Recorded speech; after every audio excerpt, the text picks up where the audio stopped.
दोस्तों, कुछ दिनों पहले जब मलयालम के सुपरस्टार मोहनलाल की फिल्म लूसीफर 2 एम्पुरान का टीज़र और ट्रेलर रिलीज़ हुआ था तो कई दोस्तों ने कहा था कि उसका रिव्यू करूं। लेकिन लूसीफर 2019 में आई थी और ये फिल्म मैंने देखी नहीं थी, तो इसलिए ट्रेलर और टीज़र देखकर मुझे कुछ बहुत ख़ास ज़्यादा अंदाज़ा नहीं हो रहा था कि क्या मामला चल रहा है, क्योंकि ये फिल्म सेकेंड पार्ट है, सीक्वल है उसका।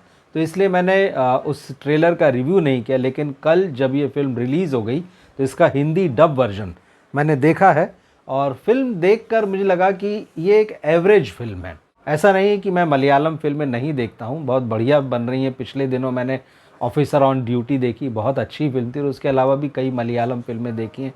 और मलयालम का सिनेमा हिंदी में ख़ास तौर पर उसके कंटेंट के लिए बहुत तारीफ पा रहा है। लेकिन जो लूसीफर 2 है वो कंटेंट वाला वैसा सिनेमा नहीं है, वो छोटी छोटी कहानियों वाला, जो केरल के गाँव की छोटे छोटे कस्बों की कहानियाँ दिखाता है, दिल छूने वाली। दरअसल ये एक मसाला एंटरटेनर है, एक्शन से भरपूर है। तो इस फिल्म की कहानी क्या है और देखने वाले पर ये कैसा असर छोड़ती है, इसके बारे में हम इस वीडियो में बात करेंगे। सबसे पहले हम इसकी कहानी की बात करते हैं। बात केरल की हो रही है, केरल के मुख्यमंत्री पद की कुर्सी की, और केरल जो पूरा स्टेट है उसकी पॉलिटिक्स की बात हो रही है। जैसा कि हम जानते हैं वहाँ पर वामपंथियों का और कांग्रेस का जो है स्ट्रांग होल्ड है। लेकिन पिछले कुछ सालों में देखा गया है कि जो दक्षिणपंथी विचारधारा है वहाँ पनप रही है। बीजेपी अपना रास्ता बनाने की, पॉलिटिक्स में वहाँ रास्ता बनाने की, जगह बनाने की कोशिश कर रही है। इसी थॉट को लेकर जो है ये फिल्म आगे चलती है।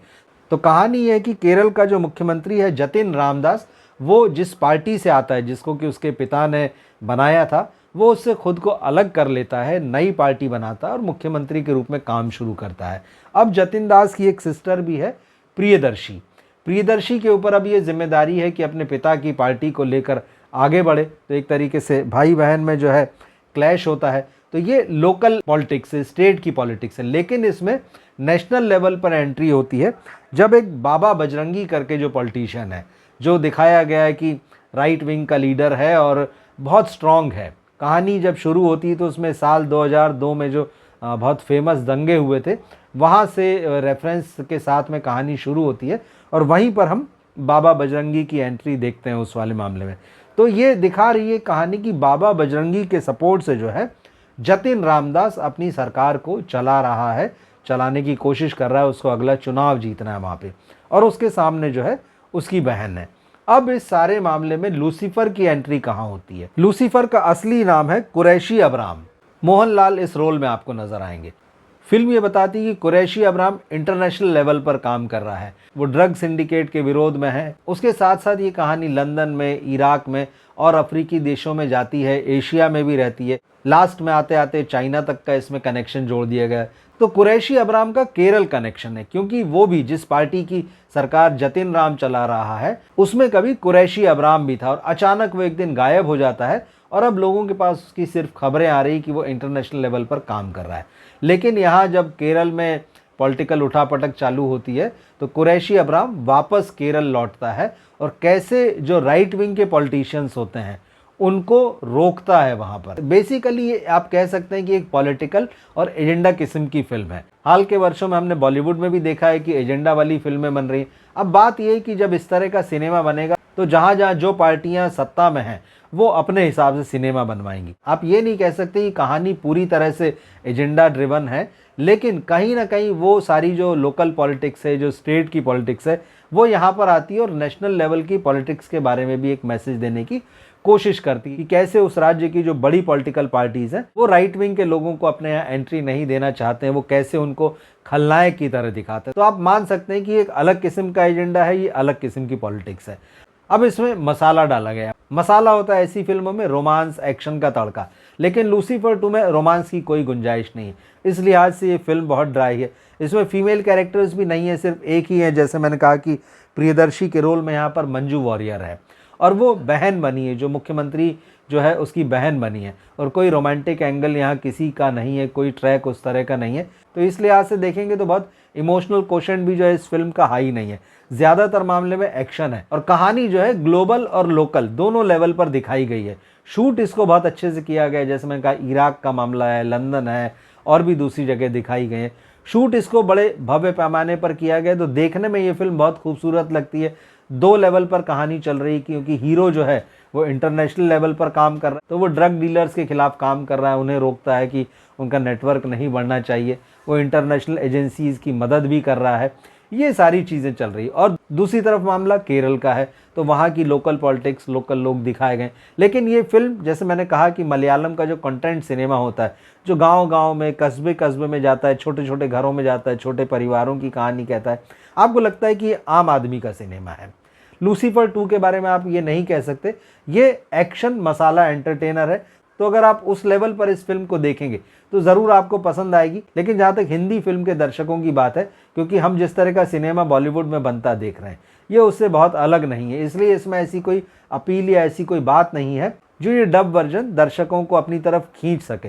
ये बात सही है, डबिंग अच्छे से हुई है, टेक्निकली ये फिल्म स्ट्रांग है, शूट जैसा मैंने कहा अच्छे से किया गया, इस फिल्म का बैकग्राउंड म्यूजिक अच्छा है, एक्टिंग सभी कलाकारों का काम इसमें अच्छा है। मोहनलाल बढ़िया लगे हैं, मंजू वॉरियर बढ़िया लगी है, टोविनो थॉमस इसमें जतिन रामदास का रोल प्ले कर रहे हैं, अच्छे लगे।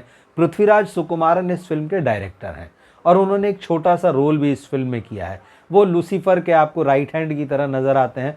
2-4 मौके ही हैं जहाँ पर वो दिखाई देते हैं, लेकिन जितना भी उनका प्रेजेंस है और ख़ास तौर पर क्लाइमैक्स में वो नज़र आते हैं, अच्छा है। फिल्म का क्लाइमैक्स इंटरेस्टिंग है। जैसे मैंने कहा कि राइट विंग और लेफ्ट विंग, या राइट विंग या सेकुलर जो भी आप कह लीजिए उसे, दोनों की एक टक्कर दिखाई गई इस फिल्म में। तो क्लाइमैक्स उसी के आसपास है, हीरो और खलनायक वहीं पर तय हो रहे हैं। तो एक तरह का ये पॉलिटिकल ड्रामा है जो अपने अंडरटोन में बहुत सारी चीज़ें, हमारे समय की पॉलिटिक्स के बारे में, हमारे समय में किस तरह से चीज़ों को मैनेज करने की कोशिश की जा रही है, वो सारा ये फिल्म दिखाती है। पृथ्वीराज सुकुमारन का डायरेक्शन अच्छा है, वो कहानी पर होल्ड बना के रखते हैं। अब क्योंकि ये मसाला एंटरटेनर है, उस तरह से बहुत आम आदमी की कहानी नहीं है, लेकिन ओवरऑल जो है पृथ्वीराज सुकुमारन की पकड़ जो है फिल्म पर दिखाई देती है।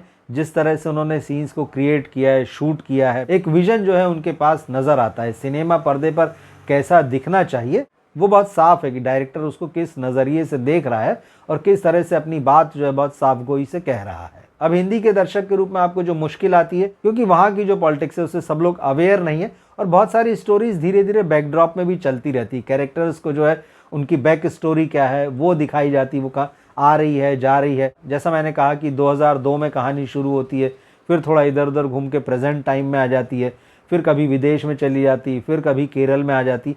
तो ये शिफ्टिंग जो है वो लगातार कहानी की चलती रहती है। लेकिन जो बात दर्शक के धीरज की परीक्षा लेती है वो है इस फिल्म की लंबाई। लगभग 2.25 से 3 घंटे की ये फिल्म है, और क्योंकि कहानी काफ़ी उथल पुथल है, उसमें इधर जा रही है, उधर जा रही है, भाग रही है एक कैरेक्टर दूसरा कैरेक्टर, और बहुत कुछ आपका जाना पहचाना नहीं है, इसलिए 3 घंटे की लेंथ जो है लगभग काफ़ी लंबी महसूस होती है। तो हिंदी के दर्शक के लिए ज़रूर इस फिल्म को देखना थोड़ी सी चुनौती के जैसा होगा। लेकिन मेरा ऐसा मानना है कि जो केरल में, मूल भाषा में, मलयालम में जो ये फिल्म बनी है, मुझे ऐसा लगता है कि वहाँ के लोग इस फिल्म से खुद को कनेक्ट करेंगे और मलयालम में ये फिल्म बढ़िया कर सकती है। तो अगर आप एक हिंदी दर्शक के रूप में इस फिल्म को देखना चाहें कि मलयालम में कंटेंट फिल्मों से इतर किस तरह की फिल्में बनती हैं जिसको कि आप एक्शन और मसाला एंटरटेनर कहें, वो देखना चाहते हैं, तो लूसीफर 2 देख सकते हैं। फिल्म ख़त्म होते होते आपको ये बता जाती है कि इसका पार्ट 3 भी बनेगा और उसका कनेक्शन चाइना से रहेगा।